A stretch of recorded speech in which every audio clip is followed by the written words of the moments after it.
नमस्कार दोस्तों।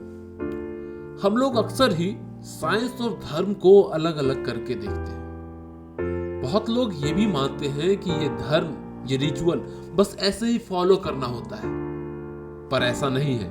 इसके पीछे बहुत सारे कारण हैं। आज हम आपको धर्म की कुछ ऐसी चीजों के बारे में बताएंगे जिनके तार सीधा साइंस से जुड़े हुए हैं। जुग सहस्त्र योजन पर भानु, लिलियो ताहि मधुर फल जानु। हनुमान चालीसा के इस लाइन को अगर हम डिकोड करें तो इसमें हमें सूरज और पृथ्वी की दूरी मिलती है, जो कि है एक जुग यानी 12,000 दिव्य वर्ष, एक सहस्त्र यानी 1,000 वर्ष, एक योजन यानी 8 माइल्स। युग मल्टीप्लाइड बाय सहस्त्र मल्टीप्लाइड बाय योजन इज इक्वल टू पर भानु। तो 12,000 multiplied by 1,000 multiplied by 8 miles 96 lakh miles. और अगर हम इसे किलोमीटर में बदले तो 96 lakh miles into 1.6 kilometre per mile is equal to 1 अरब 60 लाख किलोमीटर। और हनुमान चालीसा की ये लाइन जो कि 16वीं सदी में लिखी गई है, वो हमें सूरज और धरती की दूरी के बारे में नासा के खोज के कई हजार वर्ष पहले ही बता चुका था।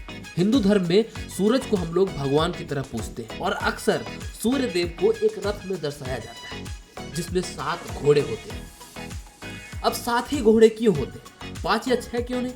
तो इसके पीछे का लॉजिक ये है कि 7 घोड़े 7 रंगों को दर्शाते हैं, जिसका मतलब है कि हमारे पूर्वजों को पता था कि सूर्य के किरणों में 7 रंग होते हैं और जो हमें हमारी आंखों से नहीं दिखते।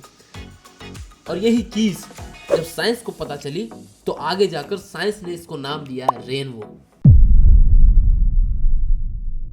आज हम अपने गैलेक्सी को मिल्की वे के नाम से जानते हैं, पर बहुत कम लोग होंगे जो ये जानते होंगे कि मिल्की वे नाम मिलने से और साइंस को ये प्रूफ करने से भी पहले हम इसे आकाश गंगा के नाम से जानते थे।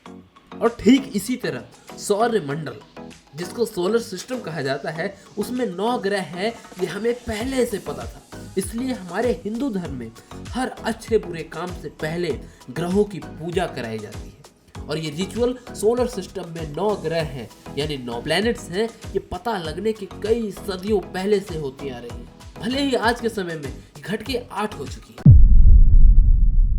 हिंदू धर्म में किसी भी पूजा के बाद या पहले शंख बजाने का रिचुअल है। इसे अनिवार्य माना जाता है और शुभ भी माना जाता है। और इसके पीछे साइंस ने ये कहा, शंख बजाने से स्वास्थ्य संबंधित और फेफड़ों से संबंधित बीमारियां नहीं होती। और तो और वैज्ञानिकों ने यह भी कहा कि शंख की ध्वनि जहां तक जाती है वहां तक हवा में मौजूद जीवाणु और कीटाणु शंख के ध्वनि के कारण नष्ट हो जाते हैं। हिंदुओं में हमेशा ही तिलक लगाने का रिचुअल है। माना जाता है कि तिलक लगाना शुभ होता है। घर से निकलने से पहले तिलक लगाने से दिन अच्छा होता है।